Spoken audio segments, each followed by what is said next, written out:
Hello mga kabutyok, magandang umaga. Ang ganda ng sikat ng araw ngayon. So for today's video, gagawa ako ng tutorial or ipakita ko sa inyo kung paano natin malaman kung ang nag-views sa ating mga videos na ina-upload at saka mga reels is tunay talaga na ka-engagement or if they engage properly. So, panoorin nyo tong susunod na ipapakita ko na videos sa inyo. Ito nga mga kabutyok, kunin lang natin ang cellphones natin at i-click lang natin itong Facebook app natin para ma-open ang ating profile. So, after makita na natin ang profile natin, pumunta tayo sa ating main profile talaga.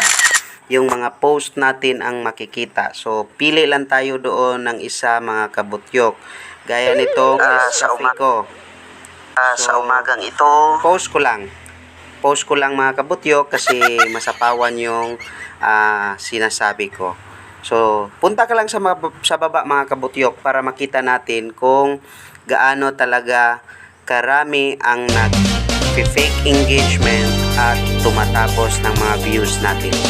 Kita nyo tong see insights dito sa gilid mga kabutyok, click lang natin yan.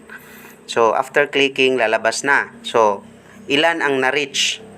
Ilang tao or content creator or followers natin ang na-reach ng ating video. So, we have 403 ang na-reach natin. Then, impressions, 421. Post, reaction, comment, and share, 107 lahat.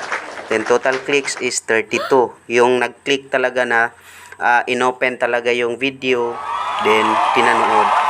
Then dito sa baba makikita ang earnings. So wala pa tayong kita sa stars. So dito rin sa baba makikita natin ang distribution summary. Understand your distribution. So click lang natin itong naka-highlight na color blue sa understand your distribution para malaman natin kung saan tayo bumagsak. So bumagsak tayo mga kabutyok sa less reactions. So kulang ang ating reaction. So dapat mas marami-rami pa dapat ang mag-react sa ating post.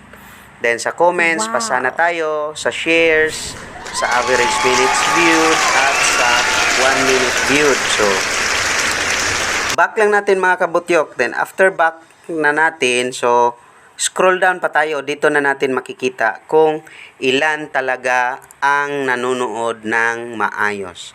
So, makikita natin mga kabutyok, 3 second video views. I got 206. So, 206 mga kabutyok. Yung 3 seconds lang nanonood at nag-comment agad. Then, 1 minute video views, 63. Then, average minute viewed, kung baga, nanonood ng average minute, kung baga 28 minutes lang ang kanilang tinitingnan. Hindi 28 minutes, 28 seconds. Ilan sila?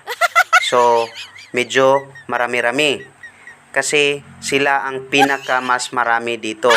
Then, minutes viewed is 189. So, I got 189 minutes viewed sa videong ito. So, dito natin makikita mga kabutyok kung ilan sila ang nag-fake engagement sa atin at nanonood ng 3 seconds only.